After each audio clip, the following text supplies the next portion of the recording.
ఒక మంచి సినిమా చూసినప్పుడు వచ్చే సాటిస్ఫాక్షన్ వేరు. 'రావ్ బహదూర్' మూవీ చూస్తున్నప్పుడు నాకు ఎగ్జాక్ట్‌గా అదే ఫీలింగ్ వచ్చింది. వెంకటేష్ మహా డైరెక్షన్‌లో సత్యదేవ్ మెయిన్ లీడ్‌గా వచ్చిన ఈ సినిమా ఎలా ఉందో ఉన్నది ఉన్నట్టు మాట్లాడుకుందాం. ముందుగా ఈ సినిమాతో నా ఎక్స్‌పీరియన్స్ చెప్పాలంటే ఒక ఇంటెన్స్ సైకలాజికల్ డ్రామాని, దానికి కాస్త మ్యాజికల్ రియలిజం టచ్ ఇచ్చి ఇండియన్ స్క్రీన్ మీద చూడడం నిజంగా ఒక fresh and mind blowing experience. Starting frame నుండి ఎండింగ్ వరకు ఒక రకమైన క్యూరియాసిటీని మెయింటైన్ చేస్తూ మనల్ని వాళ్ళ ప్రపంచంలోకి కంప్లీట్‌గా తీసుకెళ్లిపోయారు. కథ విషయానికొస్తే ఇది ఫేడింగ్ అరిస్టాక్రసీ అంటే అంతరించిపోతున్న రాజరికం బ్యాక్‌డ్రాప్‌లో జరుగుతుంది. బోనం రామప్పరావు బహదూర్ అనే ఒక రాయల్ ఫిగర్ తనని ఏదో ఒక వింత శక్తి ఆవహించింది అని బలంగా నమ్ముతుంటాడు.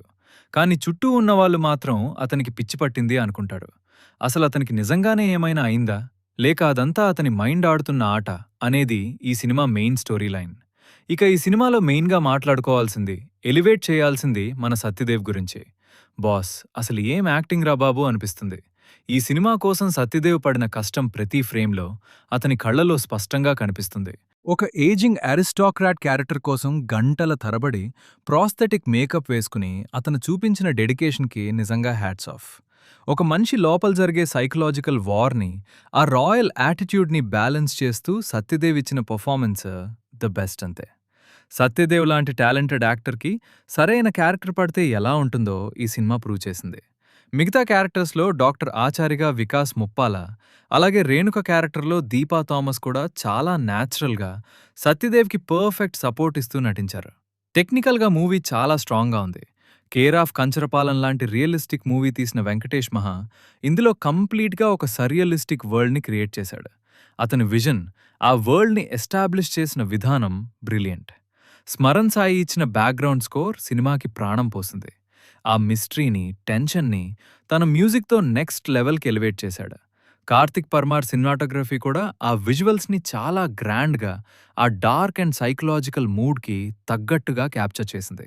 ఇక సినిమాలో ఎక్కడ బాగోలేదు, మైనస్ పాయింట్స్ బాగోలేదు, మైనస్ పాయింట్స్ ఏంటి అని నిజాయితీగా మాట్లాడుకుంటే అది ఖచ్చితంగా సినిమా పేసింగ్ అనే చెప్పాలి.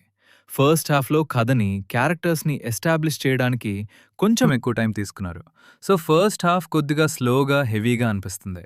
అలాగే ఇందులో regular commercial elements, fast pace screen play expect చేసే వాళ్ళకి ఈ సినిమా కనెక్ట్ అవ్వకపోవచ్చు. ఇది పక్కాగా క్లాస్ అండ్ సైకలాజికల్ మూవీస్‌ని ఇష్టపడే వాళ్ళని టార్గెట్ చేసిన సినిమా. ఓవరాల్‌గా చెప్పాలంటే కేవలం సత్యదేవ్ వన్ మ్యాన్ షో కోసం, అతని కష్టం కోసం అండ్ వెంకటేష్ మహా బ్రిలియంట్ మేకింగ్ కోసం ఈ సినిమాని ఖచ్చితంగా థియేటర్‌లో ఎక్స్‌పీరియన్స్ చేయాలి. రొటీన్‌కి భిన్నంగా ఒక ఎక్సలెంట్ అయిన సినిమా చూడాలి అనుకుంటే 'రావ్ బహదూర్‌ని' అస్సలు మిస్ అవ్వకండి. ఇది నా రివ్యూ. మీరు కూడా సినిమా చూసుంటే మీకెలా అనిపించిందో కింద కామెంట్స్‌లో చెప్పండి. మన కంటెంట్ నచ్చితే వీడియోని లైక్ చేసి ఛానల్‌ని సబ్స్క్రైబ్ చేసుకోండి.